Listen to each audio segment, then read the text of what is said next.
தமிழில் பிழையின்றி எழுதுவதற்கு ஒரு சின்ன டிப்ஸ் கொடுக்குறேன் பாருங்கள். வெவ்வேறு எழுத்துக்கள் அதில் எடுத்துக்காட்டும் கொடுத்துருக்குறேன். அந்த எடுத்துக்காட்டு கொடுத்துட்டு அதில் ஒன்றுக்கு சரின்னு போட்டிருக்கிறேன், இன்னொன்றுக்கு தவறு என்று எழுதியிருக்கிறேன்.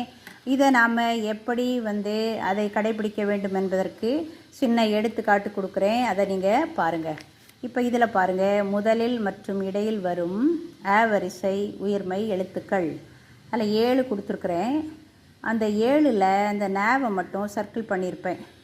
அதுக்கப்புறமா என்ன போட்டிருக்கேன்னா, முதலில் போட்டு திருப்பி என்ன கேப் போட்டிருக்கேன் அப்படின்னா, இங்கே பாருங்கள், முதலில் போட்டிருக்கேன். அந்த நடுவில் வந்ததுனால் அதான் அந்த இன்பிட்வீன் வந்ததுன்னா அதுக்கு தவறு என்று போட்டிருக்கேன், மற்றதுக்கு ரைட்டுன்னு போட்டிருக்கேன். ஏன்னா இந்த நே எல்லா இடங்களிலும் போடக்கூடாது. முதலில் போடலாம், இடையில் போடுவதாக இருந்தால் அது கடிதம் எழுதுகிற